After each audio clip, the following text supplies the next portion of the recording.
stuntmen fall for a living, but every day people die or are seriously injured as the result of an unplanned fall. Many falls take place during routine work situations and are caused by the victim's failure to follow a few common sense precautions. Often they were relying on good luck to protect them from falling, just as it always had in the past. We may perform an unsafe act hundreds of times without a problem, and the fact that nothing happened gives us a false sense of security. But when you least expect it, that same unsafe behavior can end in a tragic fall. Studies reveal that most workers are injured by falls around the beginning and end of their careers. Workers who are new to the job and veterans who know the job inside out. That's because people who are still learning the ropes may be more concerned about doing a good job than about potential risks. And veterans know the job so well that they often overlook simple safety precautions. The fact is, most falls can be prevented by recognizing potential fall hazards and taking the necessary steps to avoid them. Let's briefly consider the causes of falls. Falls happen anytime you lose one of two things, footing or traction. A loss of footing happens when there is less than full contact between the sole of your shoe and the surface on which you're walking or standing. Loss of traction can happen anytime you take a step on a slippery surface like ice or the bathroom floor.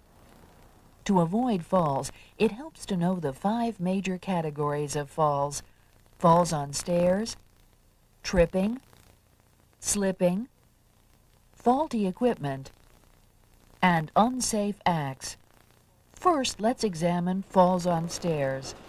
Falling on stairs, especially when going down, can happen when you lose footing or traction. Falls on stairs result in more than 33,000 serious work injuries every year. When a body hits the ground from this height, it will be traveling at a speed of about 9 miles an hour, more than enough to cause a serious injury. There are a few simple precautions that you can take to prevent falls on stairs. Take it slow and watch where you're going. Carrying things that block your view is just asking for trouble. Use the handrail from start to finish, even if it means making more than one trip. Tripping is another major cause of falls. Whether it's a change in elevation like a curb, a pothole, or an extension cord, anything that can cause a loss of footing can mean a bad fall and possibly a crippling injury. Keep your eyes on the path ahead and be alert for tripping hazards of any kind. The next category is slipping.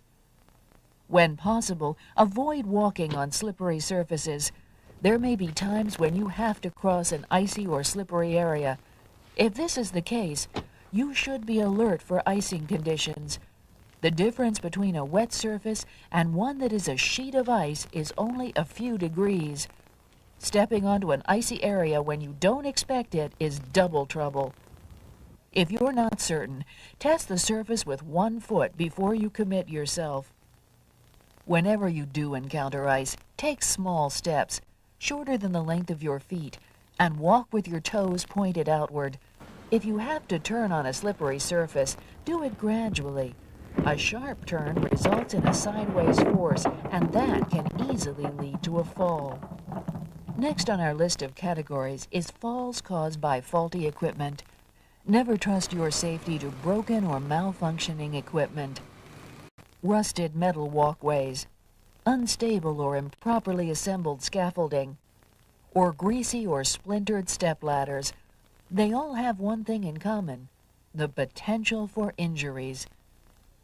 If you find an equipment problem, correct it or report it immediately. It might go unnoticed by the next person that comes along. The last category we'll look at is falls caused by unsafe acts. This includes such things as taking a shortcut by jumping or climbing over barriers instead of safely walking in designated areas, as well as climbing or standing on surfaces designed for some other purpose. Now that we've looked at the most common categories of falls, let's consider some of the ways to prevent them. Look for potential fall hazards and get rid of them whenever possible. Check floor conditions to see if the surface is wet, greasy, or cluttered. Look for holes, ramps, and other changes in elevation that might present a hazard. Make sure they're well marked and have them repaired whenever possible. Keep your mind on what you're doing and your eyes on what's ahead. Good housekeeping is especially important.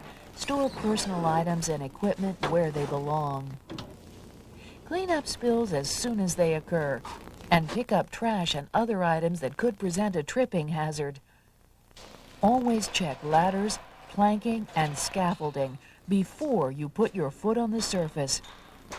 Many falls are caused by a loss of footing or traction. Wear shoes that provide good traction. When soles and heels wear thin, get them repaired or replaced. While high heels may be fashionable, they're also high risk. Wear shoes with sensible heels.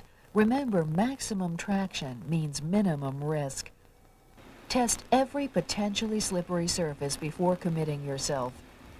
Remember, preventing falls means avoiding risk. Be alert to potential fall situations. Pay attention to your surroundings. Practice good housekeeping and safety check all equipment before every use. Make it a habit to follow these common sense precautions. Otherwise, you too could become a number in today's fall statistics.